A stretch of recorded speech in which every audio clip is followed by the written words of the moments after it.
नमस्कार मित्र हो, मी कार्की. माझ्या शब्द निरंतराच्या प्रवासात तुम्हा सर्वांचं मनापासून स्वागत. आज मी आपल्याला परिचय करून देणार आहे मारिओ पुझो लिखित एका सुंदर पुस्तकाचा. नाव आहे गॉडफादर. माझ्या हातामध्ये या पुस्तकाचा मराठी अनुवाद आहे. रवींद्र गुर्जर सरांनी हा अनुवाद केला आहे. जगामध्ये दोन प्रकारची सत्ता असते.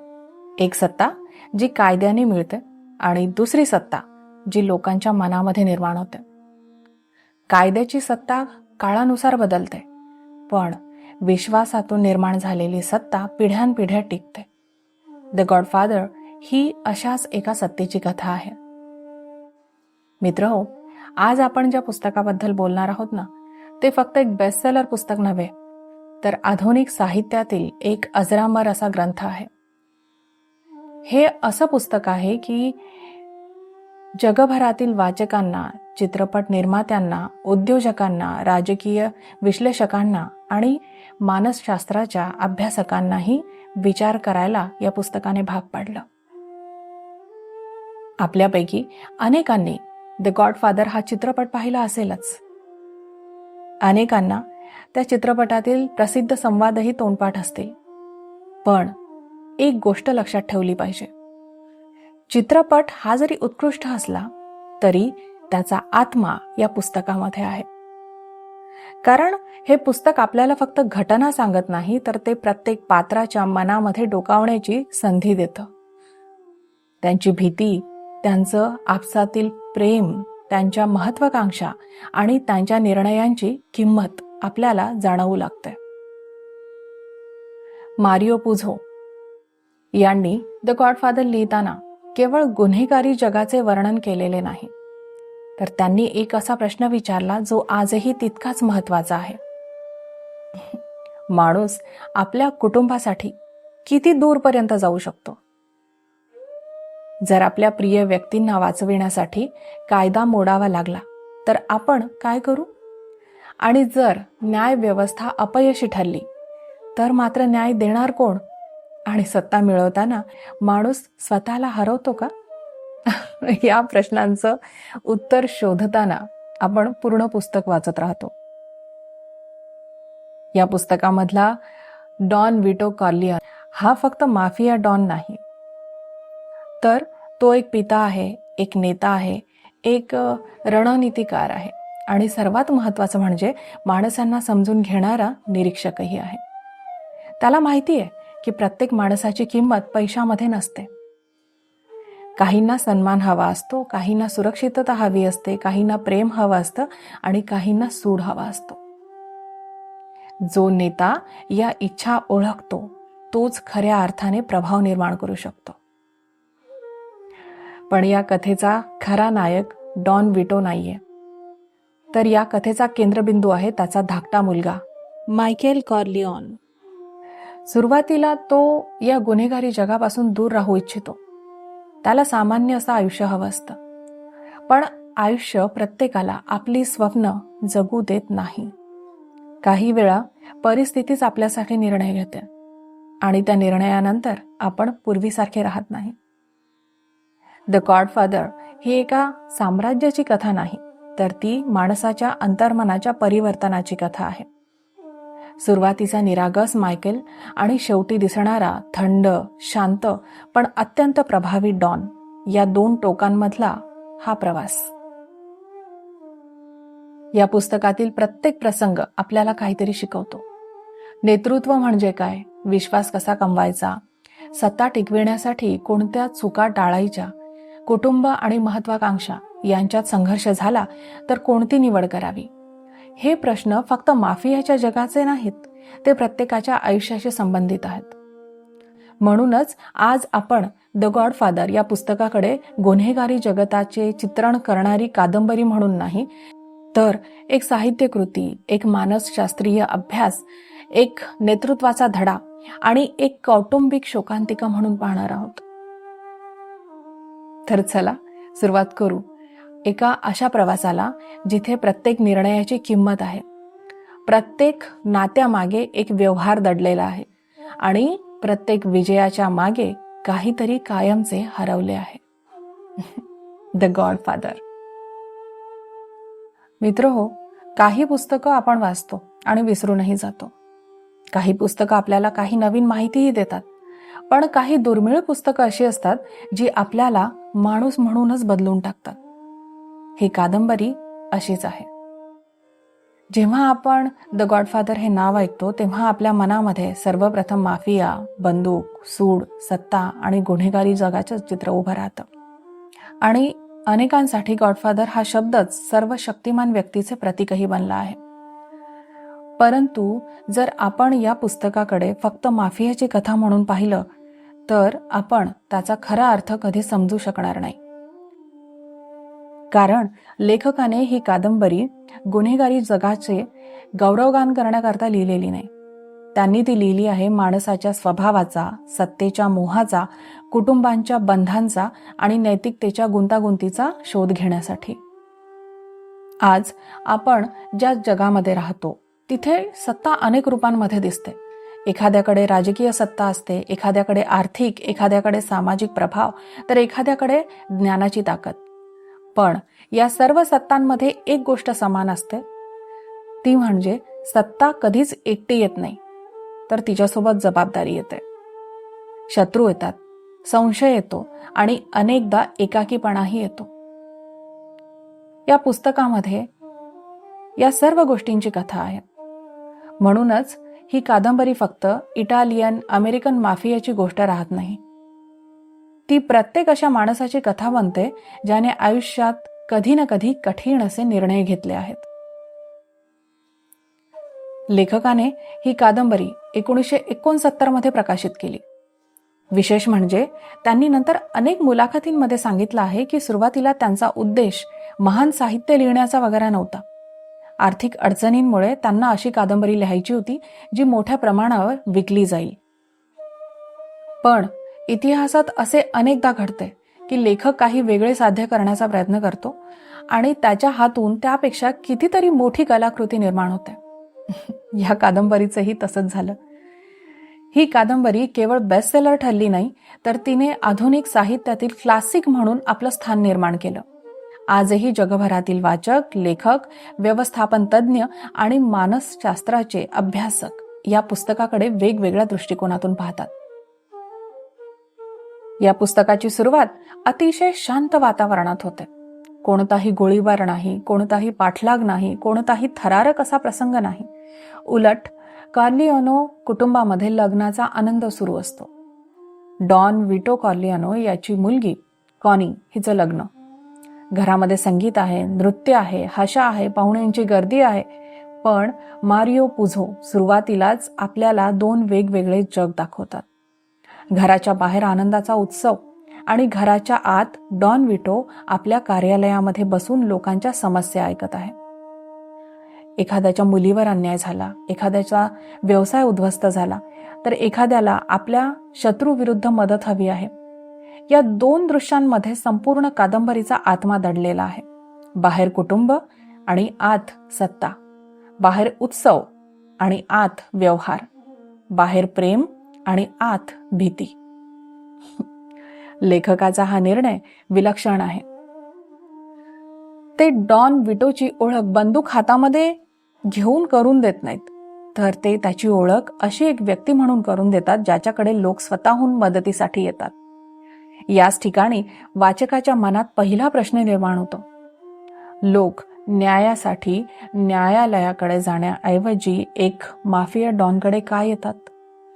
खरं तर या प्रश्नाचं उत्तर सोपं नाही.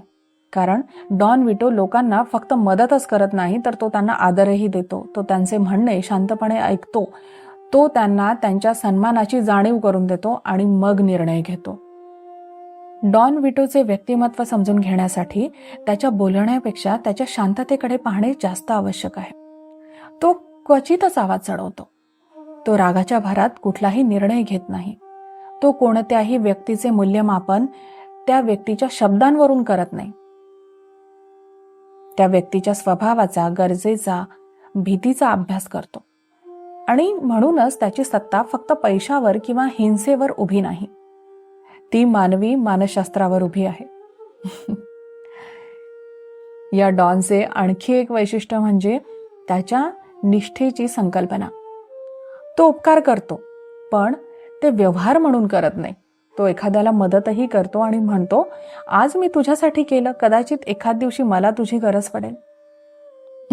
हे वाक्य वरवर पाहता साधं आहे, पण प्रत्यक्षात ते त्याच्या संपूर्ण साम्राज्याचा पाया आहे.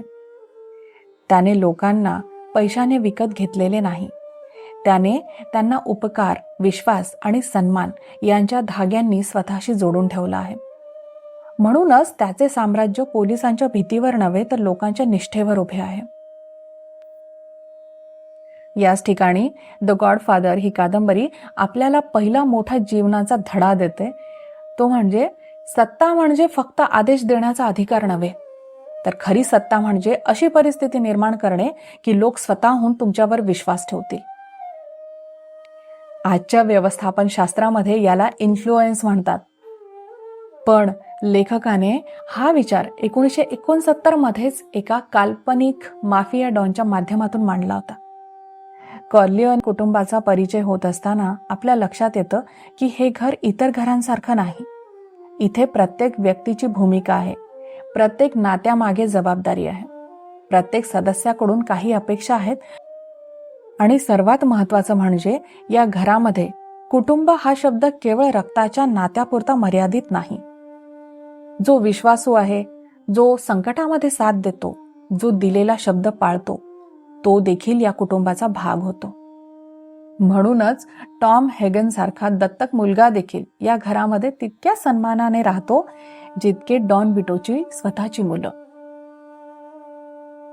लेखकाच्या लेखनाचे वैशिष्ट्य म्हणजे ते कोणत्याही पात्राबद्दल घाईघाईने मत बनवू देत नाहीत. सुरुवातीची काही प्रकरणं जणू निरीक्षण केल्यासारखी आहेत.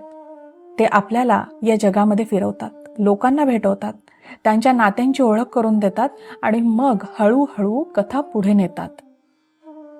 त्यामुळे वाचकाला असं वाटतं की तो पुस्तक वाचत नाहीये, तर तो त्या कुटुंबाचा एक शांत साक्षीदार बनला आहे.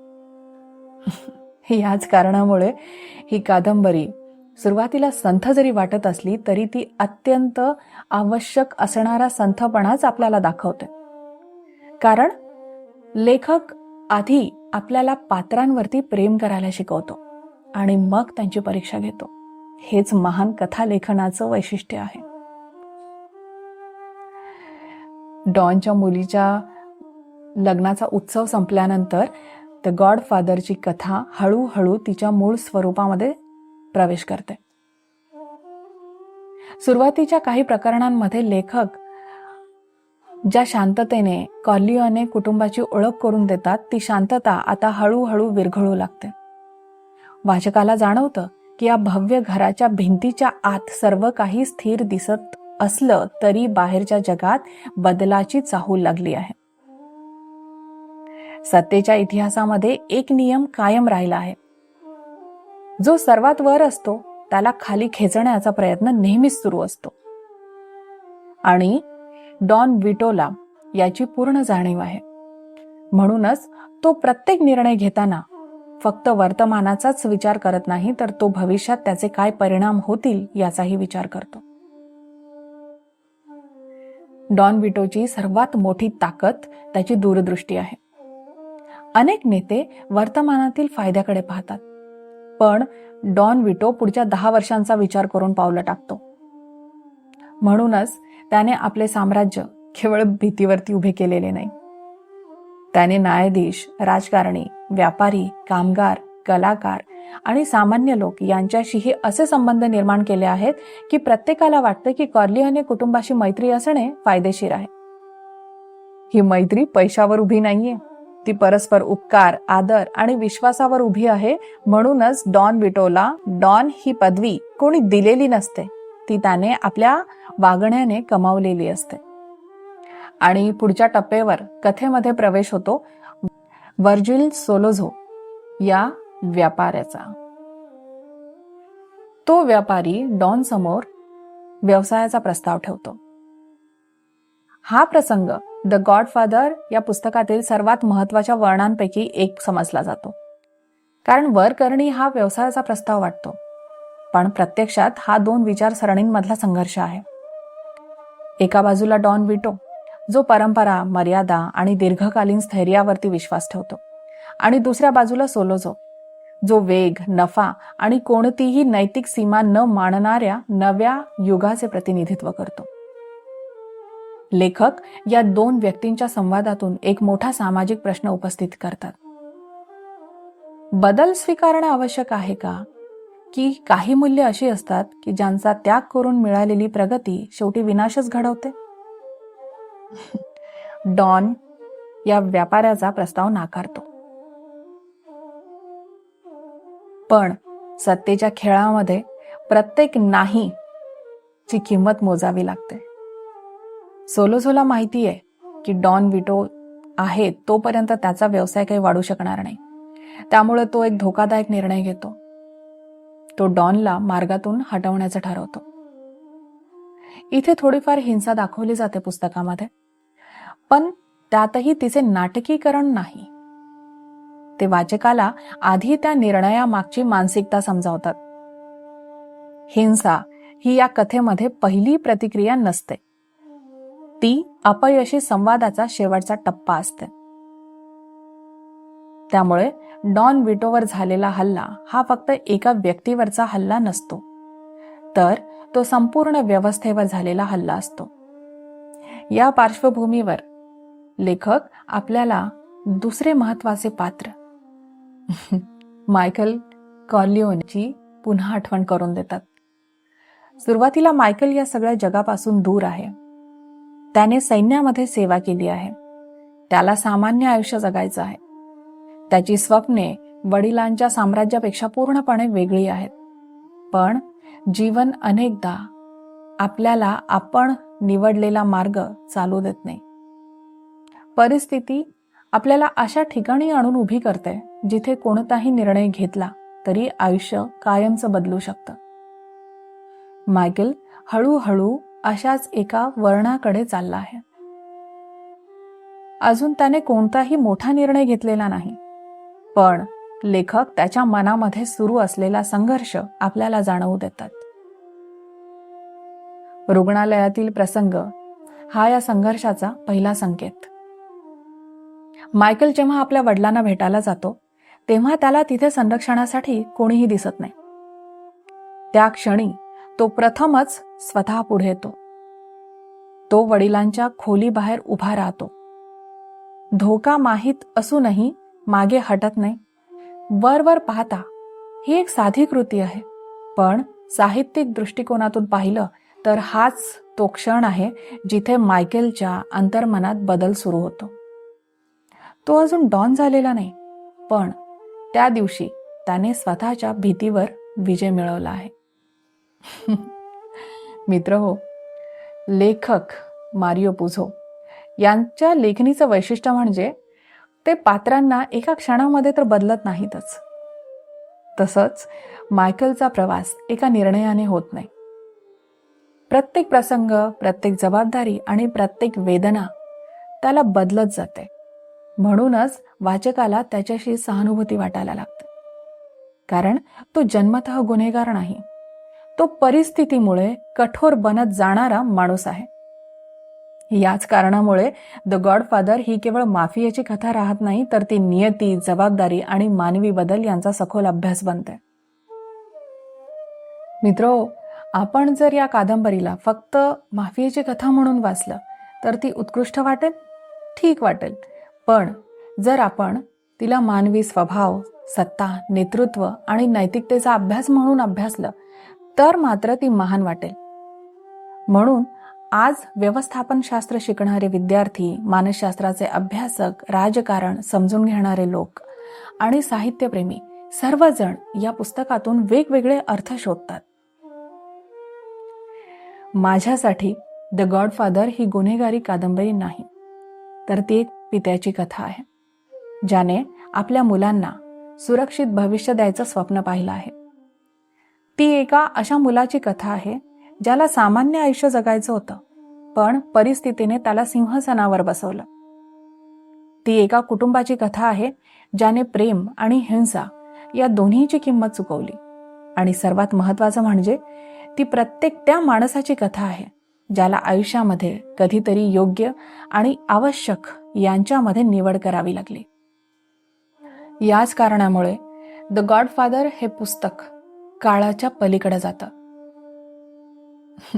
त्यातील लोक बदलतात, शहर बदलतं, व्यवसाय बदलतो, पण प्रश्न बदलत नाहीत. सत्ता किती महत्वाची असते, आपल्या कुटुंबासाठी आपण किती दूरपर्यंत जाऊ शकतो, योग्य निर्णय म्हणजे काय, आणि विजय मिळवताना आपण स्वतःला हरवतो का, हे प्रश्न आजही तेवढेच जिवंत आहेत जितके ते 1969 मध्ये होते. आणि कदाचित म्हणूनच द गॉडफादर ही फक्त एक कादंबरी नाही, तर ती मानवी स्वभावाचा आरसा आहे. आपण त्यामध्ये डॉन विटोला पाहतो, मायकेलला पाहतो, पण शेवटी आपल्याला स्वतःचा चेहराही दिसू लागतो. या पुस्तकाचे शेवटचे पान बंद केल्यानंतर कथा संपत नाही, उलट तेव्हाच ती आपल्या मनामध्ये सुरू होते. द गॉडफादर वाचून आपण माफियांचे समर्थक होत नाही, पण माणसाच्या स्वभावाबद्दल अधिक सजग होतो. आपल्याला समजतं की चांगलं आणि वाईट यांच्यामधील रेषा अनेकदा तितकी स्पष्ट नसते जितकी आपण समजतो. लेखकाने आपल्याला एक प्रश्न विचारला आहे आणि ज्याचे उत्तर प्रत्येक वाचकाला स्वतः शोधायचं आहे. जिंकणे म्हणजे नेमकं काय? सत्ता मिळवणं की स्वतःचं मन जपणं? मायकेलने साम्राज्य जिंकलं, पण त्याने स्वतःला गमावलं का? हा प्रश्नच या कादंबरीला अमर बनवतो. मित्र, तुम्ही हे पुस्तक वाचलं आहे का?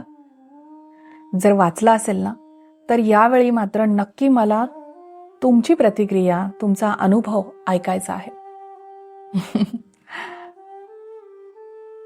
कारण हे जागतिक दर्जाचे पुस्तक आहे, अप्रतिम पुस्तक आहे, सुंदर पुस्तक आहे आणि मला आवडणाऱ्या पुस्तकांपैकी एक आहे.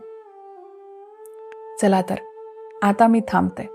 आपण लवकर भेटू. आणखी एका जागतिक दर्जाच्या पुस्तकाचा मराठीमध्ये सखोल प्रवास करू. तोपर्यंत वाचन सुरू ठेवा, कारण उत्तम पुस्तकं केवळ कथा सांगत नाहीत, तर ती आपल्याला स्वतःला समजून घ्यायला शिकवतात. आजच्या या पुस्तकावर नक्की चिंतन करा आणि भरपूर वाचन करा. धन्यवाद.